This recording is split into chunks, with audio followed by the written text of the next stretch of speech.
Buenas tardes, bienvenides a la charla que hemos organizado desde Ediciones Colingüe en torno al texto Escritos de Alicia Guren. Es una recopilación de diferentes textos de la militante, pensadora, poeta, filósofa Alicia Guren. Los títulos son, la verdad, inagotables. Estamos justamente acompañados por los tres responsables del libro, de la recopilación, que conversarán justamente con Paula Lenguita, quien gustosamente se sumó a la conversación.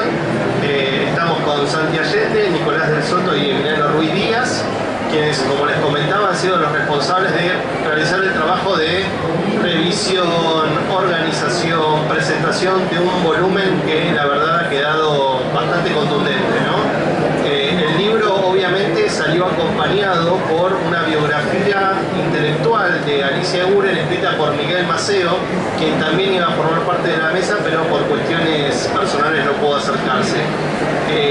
Tanto el libro Alicia en el País como Escritos de Alicia Guren, junto con la novedad que acabamos de sacar, que es El Hereje, un libro también escrito por Miguel Maceo, se encuentran presentes en el stand de Orgullo y Prejuicio, así que al momento de finalizar, si ustedes quieren revisar el material, están más que invitados.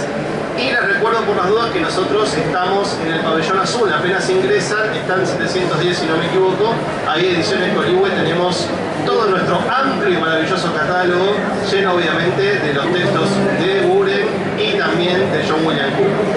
La doctora Paula Andrea Lenguita, que nos acompaña hoy, es académica en Ciencias Sociales con formación en Sociología, un máster en Investigación Social y un doctorado en Ciencias Sociales, todos de la querida Universidad de Buenos Aires.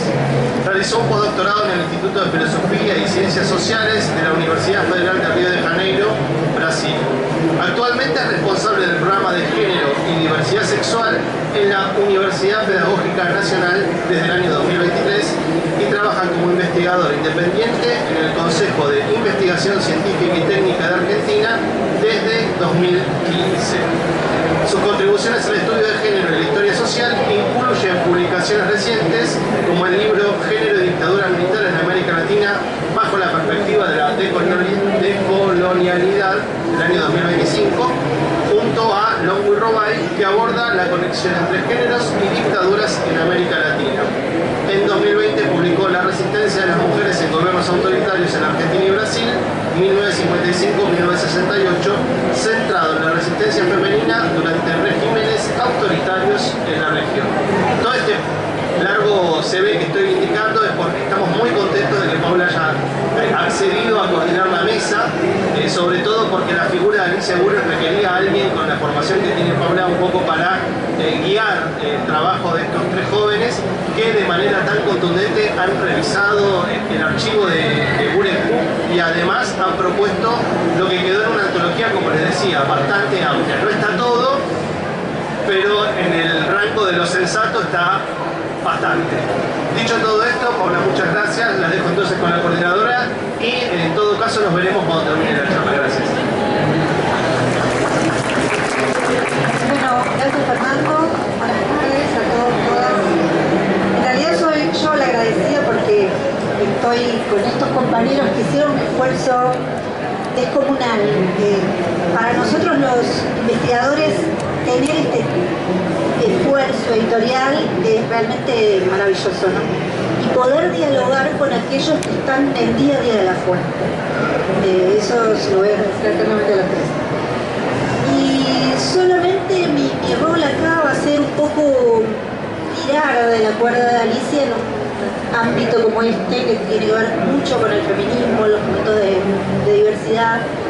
Y en ese sentido cuesta Alicia, no cuesta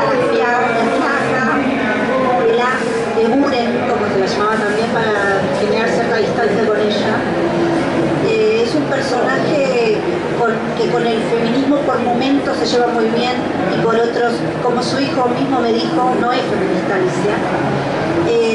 Pero así todo tiramos de esa cuerda hoy y la idea que hablé con Santiago, con los chicos, fue ir a ciertos lugares del texto que nos permitan esa prolongación, ¿no? finalmente pensar, sobre todo para los académicos, les cuento, el momento este es muy inquietante, que es el momento de la mesada, el momento de la fuente, cuando los compañeros ofrecen toda su sabiduría y todo su trabajo previo, ¿no? Y llegar ahí. Entonces la primera pregunta para tirar de ese hilo sería un poco, no tanto cómo llegaron a Alicia, porque hoy estamos acá un poco porque se cumplen 100 años de su nacimiento, pero también los compañeros, si no recuerdo mal, hace 10 años que se toparon con ella.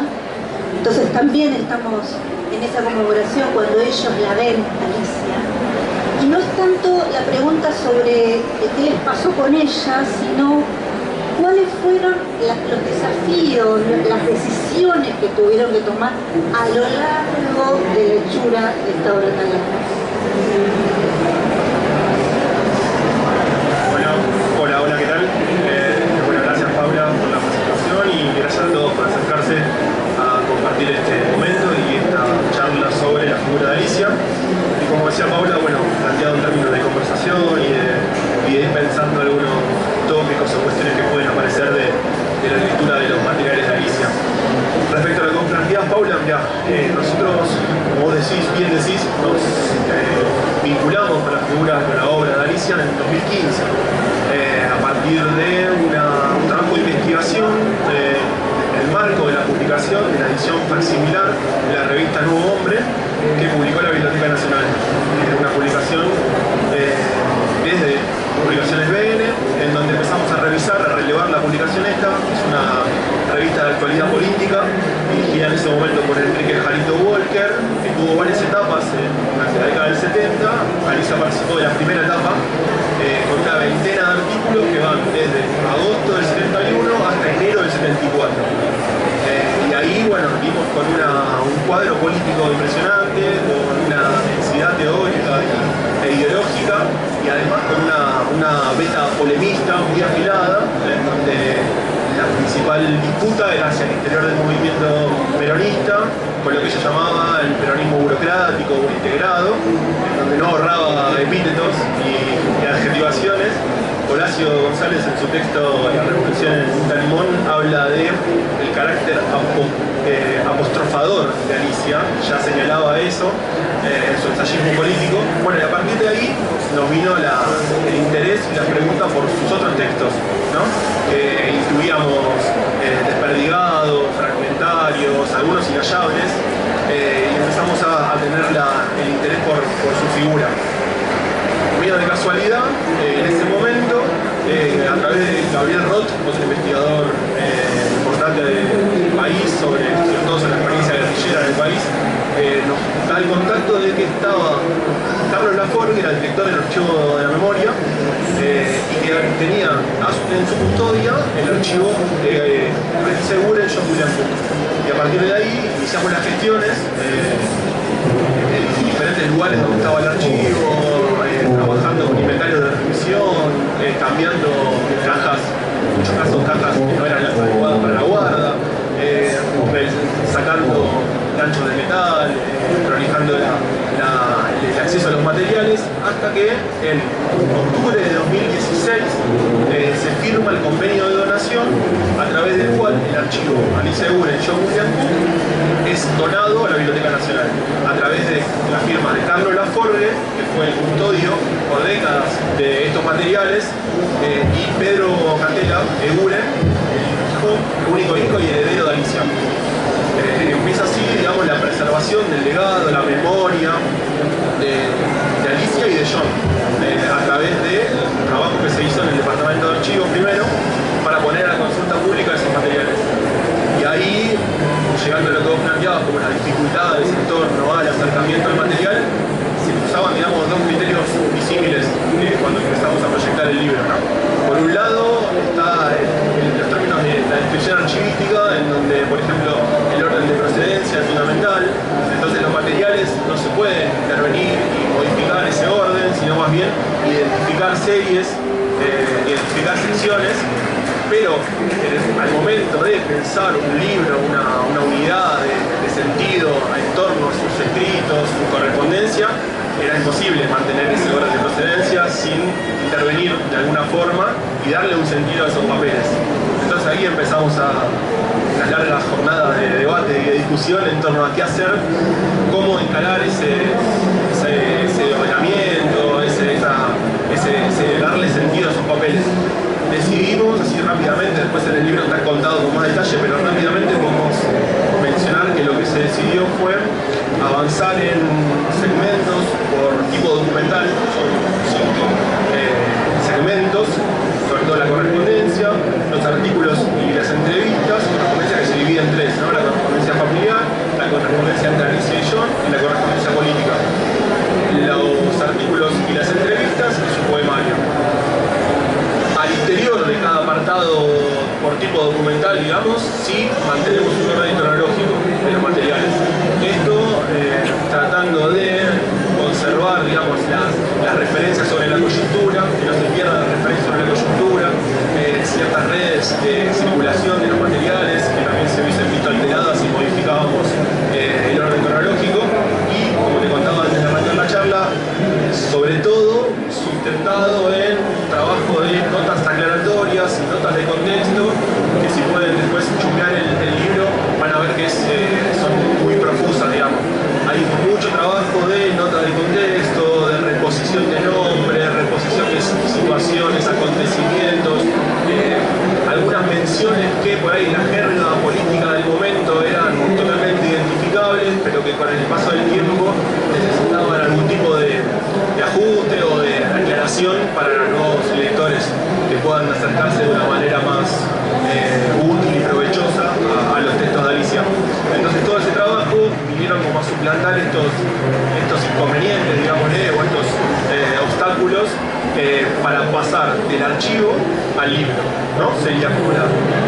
Pero bueno, en ese proceso, digamos, que llevó su tiempo, creo que se logró ahí un libro con una unidad de sentido, en donde vos tranquilamente podés transcurrir, digamos, los textos y encontrar ahí como una linealidad en el desarrollo tanto del pensamiento como de la acción de Alicia, y van apareciendo estos actores o circunstancias que después empiezan a volver en otro sentido por ahí distinto del que tuvieron en un momento, ¿no? O modificando su propia praxis en la reflexión o en los cambios de la coyuntura política de la época. Así que ese fue uno de los desafíos más importantes, de pasar del archivo, del material de archivo, al libro. Agrego una cosita nada más breve, que también en ese momento teníamos dos ventajas, digamos, una más paralela y otra más anterior, que era que el Coligüe ya había editado buena parte de los trabajos de John William Cook, de varios tomos, y de algún modo también, sobre todo por lo que decía Nico recién, el trabajo de Notas al Pie, emulamos un poco ese camino que había hecho ya Dualde en la edición de Coligüe, dándole contexto a cada nombre, cada anécdota o suceso histórico que se mencionara en la correspondencia, en los artículos, donde sea. Así que también fue una forma de continuar lo que ya venía haciendo la editorial con la obra de John William Cook.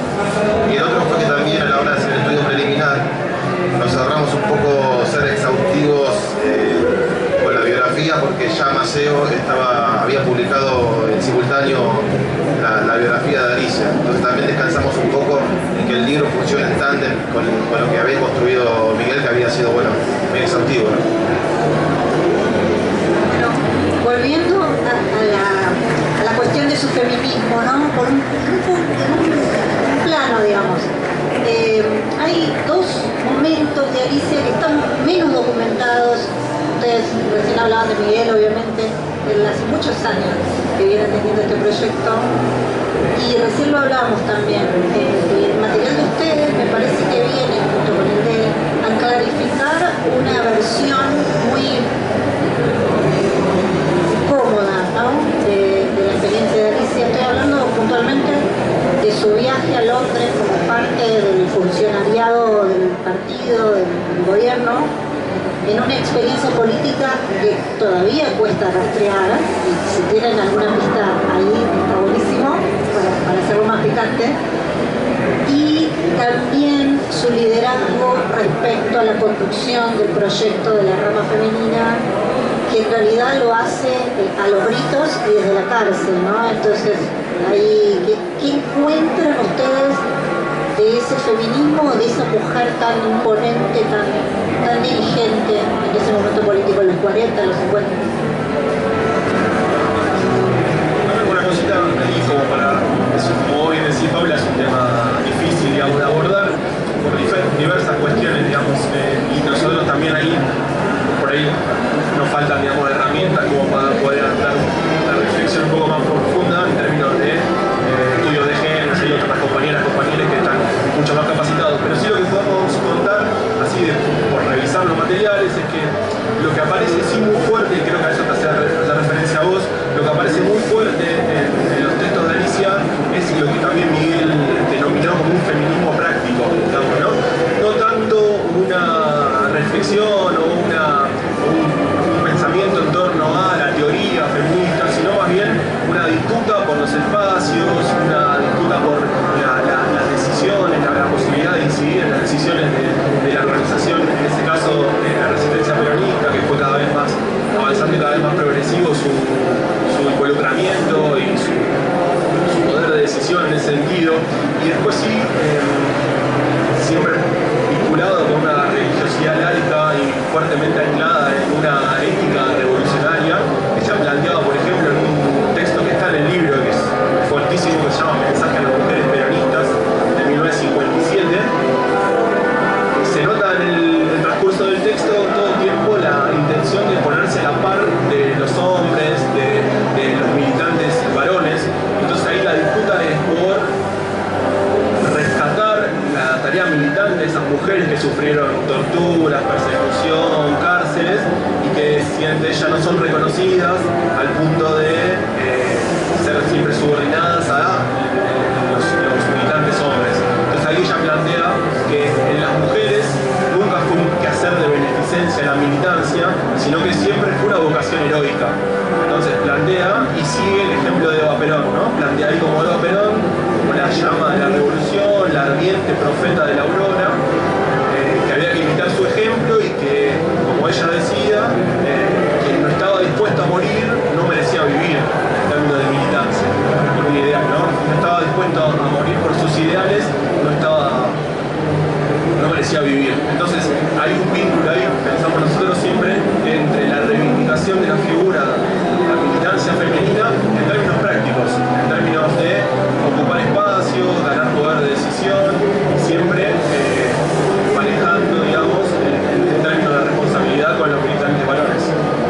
Sí, y hay algo también notable, digamos, en la trayectoria de Alicia, es que ella, a ver, para situarnos un poco, en la década del 40, primera presidencia de Perón, ella se recibe en la universidad pública, es doctor en filosofía a los 20 años.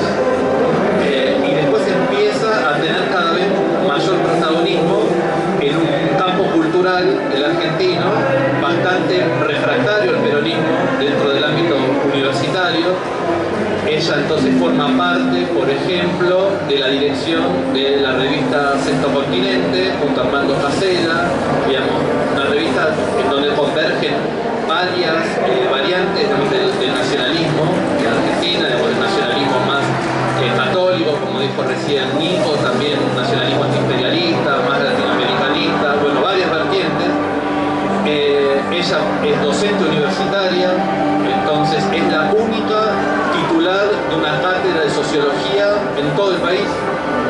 Entonces también pensemos, para pensar también un poco la cuestión del feminismo, entonces a nivel, digamos, argentino, digamos, la única titular de cátedra en la Universidad Nacional del Litoral, la hoy Universidad Nacional de Rosario, la única cátedra de sociología,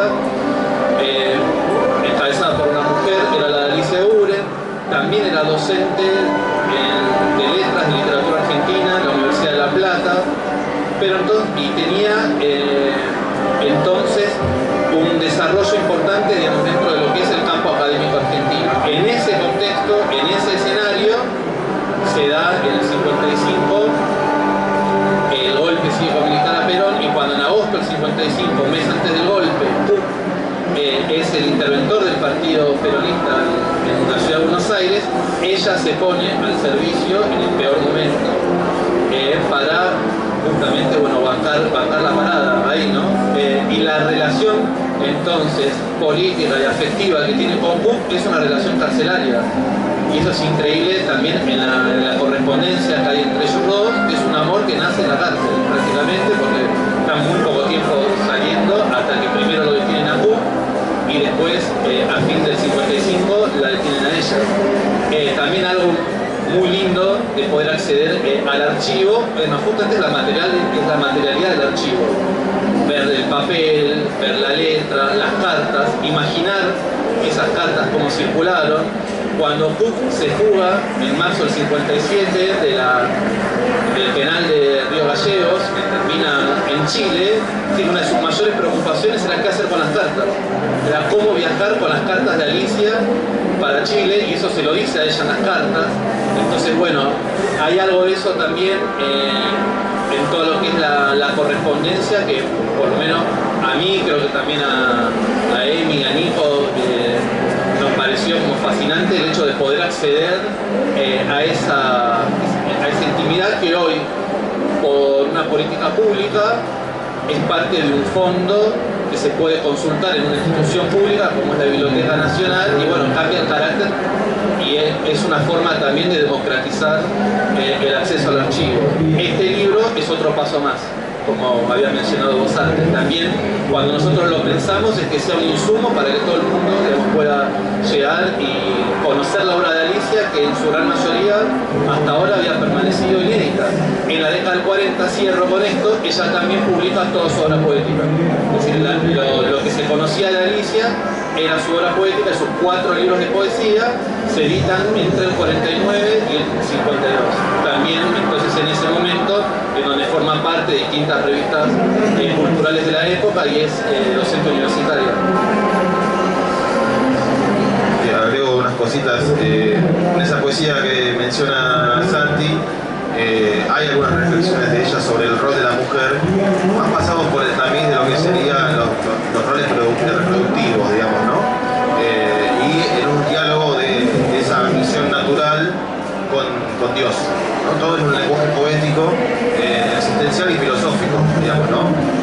Donde la fe siempre está un poco quebradiza por las dudas, y a la vez en ese propio ejercicio de la duda es donde está el ejercicio de tratar de creer, ¿no? Donde está la creencia, en ese flejo está la creencia. Entonces ahí tenemos una Alicia de época, de aquel momento, más católica, más tradicionalista si se quiere, que venía jalonada por lo que era su participación en la Alianza Libertad Nacionalista, en el capítulo más de los estudiantes secundarios, ¿no? De su salida entre el colegio y la universidad. Y bueno, Pedro dice eso, Castela, que su madre no era feminista. Bueno, Miguel dice que es la feminista práctica, y Alicia, digamos, va cambiando, creo yo. En otra época, según Mabel Derucci, que es una de las pioneras en haber estudiado la figura política, intelectual y militante de Alicia, hay registros de que en los 70s ella se acercó a algunos grupos de mujeres feministas que estaban estudiando diferentes novedades del pensamiento feminista norteamericano y europeo. También creo que en sintonía con algunas vertientes del psicoanálisis lacaniano.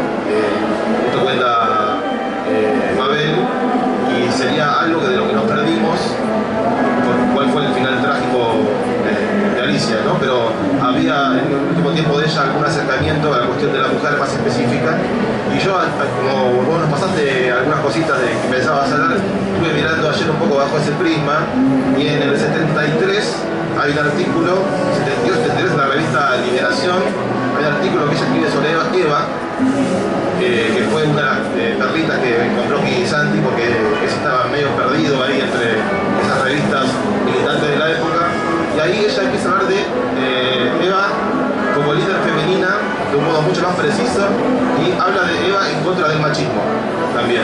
Son términos que hasta el momento no habían aparecido del todo fuertes, digamos, ¿no? Así que como hipótesis de trabajo, algo de eso por ahí estaba empezando a ocurrir en Alicia, por fuera como una tercera posición, digamos, ¿no? Ni el machismo, ni el no feminismo de Pedro, ni el feminismo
pensado para hoy,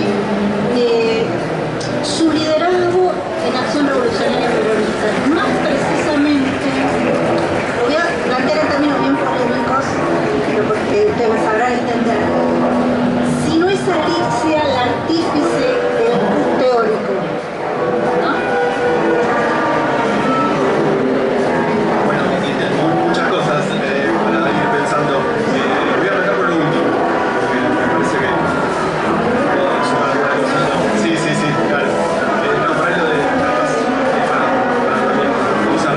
No, respecto, bueno, ahí volviendo al archivo, ¿no? También, que es lo que originó el libro, aparecen, esto que vos planteabas, Paula, ahí de manera sugerente, digamos, aparecen muchísimos materiales de John, escritos de John, con ediciones, marcas de edición.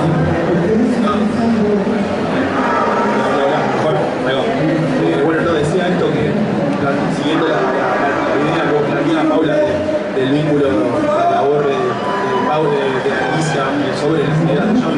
En el archivo aparecen muchísimos materiales en donde las huellas de Alicia, ¿no? Como con marcas de edición, trabajando los textos de John, ya vislumbran, ¿no? Lo que va a ser después una labor intensa, una labor editorial, de propagadora del pensamiento de John, primero con la correspondencia con Perón, ¿no? Primero y fundamentalmente con la correspondencia con Perón, pero después con una serie de trabajos que John había publicado en ediciones chicas, de ediciones militantes, justamente de la ARP, muchas de ellas, de la Acción Revolucionaria Peronista, como por ejemplo Apuntes para la Militancia, la lucha por la liberación nacional, Peronismo y Revolución. Son toda una serie de trabajos que Alicia impulsa a través de diferentes editoriales los primeros años de la década del 70, ¿no?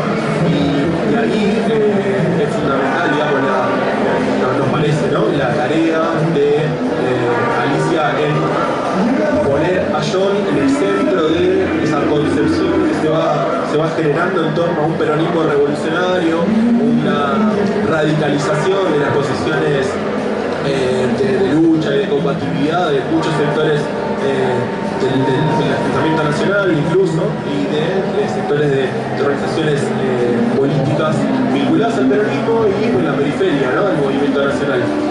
Ahí ella se va a erigir en una especie de dialoguista, de tendedora de puentes, decimos nosotros en el trabajo, entre, por supuesto, las organizaciones combativas del peronismo, pero también a medida que se radicaliza en sus propias posiciones políticas con organizaciones de la izquierda y que militan, digamos, por fuera de lo que es el peronismo. Y en eso nunca se apartó, digamos, de lo que John implicaba como teórico de la emancipación latinoamericana, si lo queremos poner en esos términos. Y esa labor aparece en sus papeles, aparece en el archivo, y tratamos de también que se exprese en sus escritos en el libro. Sí, se nota mucho la correspondencia política. Por ejemplo, Alicia tuvo una correspondencia importante, digamos, y un vínculo importante con Agustín Tosco. En el 72 llegó a imaginar la fórmula Perón-Tosco, si hablamos de picarla, digamos, y impulsarla. Y entonces, por ejemplo, a Tosco le dice: toma, te doy la correspondencia Perón-Puc, ¿querés aprender lo que es el peronismo? Toma, lee esto, y como para también tratar de traerlo, ¿no? De sumarlo y de incidir ahí en la interna. Entonces, una operación muy audaz por parte de ella, y permanentemente también estaba haciendo pedagogía política al difundir el legado de sus compañeros, ella como continuadora y también como difusora del pensamiento de Puc. Desde su propia impronta. A mí una de las cosas que más me sorprendió, digamos, no hay en la correspondencia Perón-Puc cartas que le haya enviado Puc desde la prisión. Las primeras cartas que hay de Puc en la correspondencia ya son con Puc en Santiago de Chile, digamos, después de la fuga. Pero sí hay de Alicia.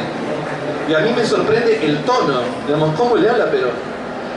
Porque, viste, en la primera carta del diciembre del 56, interna entre Puc y Leloir, ya Puc había llegado, digamos, carta de Perón, digamos, diciendo que él iba a ser el delegado de Perón, digamos, como el poder de Perón hacia Puig, pero bueno, la interna estaba. Y ella le decía, bueno, general, con instrucciones precisas de usted, esto se termina. Y le está dando órdenes a Perón, le está diciendo, usted tiene que bajar la línea y decir, hay que seguir a Puig. Y bueno, esa manera, y después cuando retoma el vínculo con Perón, ya en el 71 y en la época del Lucha y Vuelve y del GAN, el tono es el mismo, y lo que es muy llamativo también es que es una correspondencia que pareciera ser unilateral. Digamos, Alicia todo el tiempo trata de llegar a Perón, trata de obtener una respuesta de Perón, y esa respuesta no llega, y entonces empieza a cartearse con todo el entorno de Perón. Entonces se cartea con Cámpora, se cartea después con Abal Medina, se llega a cartear con Isabel, hay una carta con Lastiri, una con López Rega, es increíble. Entonces, insistentemente trata de saltar aquel cerco que ella dijo que nunca existió, pero bueno, lo trata de saltar, de llegar a Perón, y hasta López Rega, sí, y esa respuesta, en principio, hasta donde nosotros sabemos, hasta donde podemos reconstruir en el archivo siempre es incompleto, la desconocemos, pero habla, digamos, de la determinación y la personalidad de ella, más allá, digamos, de su enorme estatura, digamos, teórica, ¿no? Sí, solo para agregar a ese momento que es muy particular, que es 71-72 hasta el 73, quien parece ser la persona con la cual mejor interlocuta Alicia es Jorge Antonio, que donde hay respuestas, y si uno lee la correspondencia que está aquí compilada en el libro, Jorge Antonio parece hacer llegar algunas posiciones de Alicia a Perón o al entorno, por lo menos. Y después, ya cuando Cámpora empieza a consolidarse como candidato y como futuro presidente, ahí el diálogo con Righi, ¿no? También, ahí parece que Alicia tiene alguna llegada, y a Abal Medina, por supuesto, que hay un montón. Bueno, como si habrán leído el maravilloso libro Conocer a Perón, la primera escena de militancia que narra Abal Medina siendo un chico de 12 años es con Alicia llevándolo a la toma del frigorífico Lisandro de la Torre en Matadero, una escena maravillosa. Así que bueno, nada, era para agregar esa información de que en esa correspondencia complicada, donde nunca sabemos si alguien le responde, si hay respuesta, sabemos que uno leyendo, haciendo un rastreo, por lo menos sabemos que vía Jorge Antonio y vía Abal Medina alguna repercusión lograba tener en la mesa más chica. Ya, vamos cerrando, así las escuchamos también a ustedes. Quedan poquitos minutos. Solamente para terminar de picarla, ¿no? Vamos. Es el día de casar, es una leyenda. Bueno, y ahora les pediría que respondan los tres para cerrar esta exposición y después abrimos a preguntas. Esto que decían, yo lo llamaría incluso una suerte de diálogo, de monólogo, perdón, pero no esta búsqueda incansable de ella por hablar de igual a igual. No. Ahora, es el mismo tiempo donde se le disputa la conducción política, otros varones disputan la conducción política. O sea, había varios frentes en los cuales estaba diciendo. Pero así todo, ella reflexiona sobre el peronismo, ¿no? Reflexiona sobre esa disyuntiva histórica del peronismo. Se pregunta por un peronismo, si no es el peronismo el revolucionario, será la bota del liberalismo, no son en estos términos, pero seguro ustedes los recuerdan mejor. Lo que quiero decir es, me gustaría que entremos a ese debate que ella lo abre, les diría, casi temprana y bruscamente, ¿no? Sin malograr nada, recorrido con lo que Rega, no vitupendiaba a nadie, solamente su búsqueda incansable era por el proyecto del peronismo revolucionario.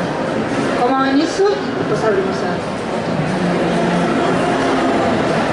Sí, es así, vemos algo muy similar a lo que vos planteas, Paula, digamos, nosotros, y algo mencionamos en la anterior instancia de la conversación, digamos, Cuba ahí funciona como una aceleración, digamos, de la radicalidad política, la radicalización política. no tanto como una novedad, digamos, de un camino nuevo, sino como una constatación de un camino posible para el peronismo acá en Argentina, acá en el país. Digamos, lo que en ese momento, junto a John, ¿no? Después Alicia lo va a profundizar más porque lo sobrevive, digamos, pero en ese momento lo que están viendo ellos, incluso vivo y en directo, porque como bien habéis anunciado, digamos, ellos viajan a Cuba en los primeros años, son milicianos, instructores, participan en la defensa de Bahía de los Cochinos, tienen un vínculo entrañable con la isla, con Ernesto Che Guevara, generan ahí una serie de redes y de vínculos que después les sirven incluso para apuntalar las experiencias guerrilleras en el país, sobre todo el EGP, en Salta. Entonces, volviendo a eso, digamos, lo que ven ahí en la Cuba revolucionaria es un camino posible y triunfal para una deriva posible del peronismo, para que no se vuelva atado al carro del imperialismo, lo que planteaba él. La disputa que ella ve al interior del movimiento a fines de los 60 y principios de los 70, y que lo plantea de manera descarnada, sobre todo en los artículos de Nuevo Hombre, ¿no? Es lo que primero se me ocurre como donde se manifiesta claramente esa disputa al interior del movimiento, que ella traduce como nadie, de una manera descarnada, insisto, es esto, entre el peronismo como la vanguardia del proceso revolucionario en Latinoamérica, ya no solo en el país, o el carro de arrastre del imperialismo. Entonces eso lo plantea en términos, digamos, sin ningún tipo de dudas, y nosotros ubicamos la Revolución Cubana como el momento de aceleración de esa radicalización política. Y volviendo después, cuando vuelven de Cuba, ellos fundan la ARP, y se da todo un proceso de aceleración de esa radicalización política. Que, bueno, termina, digamos, con ella vinculándose, incluso desde Nuevo Hombre, ya tendiendo puentes hacia organizaciones por fuera del peronismo, participando fuertemente del FAS, del Frente Antiperonista por el Socialismo. Ella forma parte de la dirección del FAS, que es la época también de la fórmula Perón-Tosco. Ahí se vincula fuertemente con Tosco, digamos, hay toda una serie de procesos que hacen que ella se radicalice políticamente, y bueno, ahí el trágico final, ¿no?, que la encuentra, ella sin quererse ir del país, digamos, ante el aviso de múltiples compañeros que le decían: estás en la lista de la AAA, estás siendo amenazada, está entre los objetivos primero la AAA, después la dictadura, nunca se quiso ir del país. Sí se aseguró que su hijo tenga un salvoconducto hacia Cuba y esté a salvo en Cuba, y ella hasta último momento participó, digamos, de la resistencia, hizo una última apuesta por la unidad del campo popular, apoyando en la formación del Partido Auténtico, pero bueno, tristemente en enero del 77 es secuestrada por un grupo de tareas de la ESMA, permanece, la última vez que se la ve en la ESMA, y permanece aún desaparecida.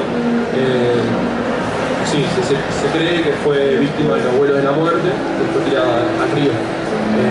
Pero en ese proceso, digamos, de radicalización, la encontró dando su vida por una patria más justa. Sí, agrego algunas cosas, pensando también en lo que iniciamos, cómo fue el ritmo de la investigación y los momentos.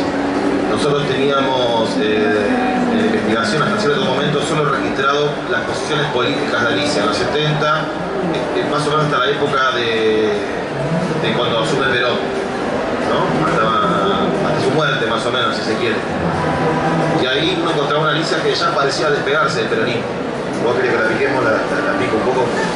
Parecía ya, digamos, plantear un proyecto político que no era el de Perón, sino que era el del socialismo, entendido como socialismo marxista. De hecho, hay una nota que está recogida allí donde le preguntan por el gobierno de Perón, de la tercera presidencia, con Perón ya presidente, y ella dice que no es un gobierno popular, lo cual es muy fuerte para el peronismo, digamos, decir eso, ¿no? Sin embargo, después, cuando ya estábamos terminando el libro y estábamos en las últimas tratativas con Aurelio y con Fer, para que Pedro Catela, hijo de México, nos mandara alguna documentación, también con Miguel Maceo, Pedro nos manda las cartas últimas, que no están en el archivo de la Biblioteca Nacional, que son un conjunto de 4 o 5 más o menos, que son jugosísimas, porque ahí podemos ver, son cartas que le manda ella a Pedro, principalmente, a un Pedro que ya está grande, que ya no es Pelito, sino que ya es Pedro Catela grande, que ya es un militante, un hombre grande, joven pero grande, donde ella expresa sus posiciones políticas de ese último tiempo, que va del 74 al 77. Y allí lo que uno ve es un poco lo que mencionó Nico, que Alicia sigue en el peronismo. Alicia está tratando de reconstruir los pedazos de lo que quedó del partido montonero, digamos, en la superficie, digamos, ¿no? Hablando en términos de la política legal o semi-legal, yendo a buscar fragmentos del peronismo de base, sectores del Partido Comunista, estoy hablando medio de memoria, pero está con esa idea, ¿no? Habla como las declaraciones que da Cámpora desde su refugio de asilo en la embajada. Esto que dijo Cámpora estuvo bien, por esto podemos hacer algo. Entonces había otra vez una idea de volver a ver con qué hacer. La hegemonía claramente estaba del otro lado, en un momento de sumo peligro. Sin embargo, ella estaba otra vez tratando de imaginar cuál era la salida del peronismo para esa etapa. Todavía había madeja, digamos.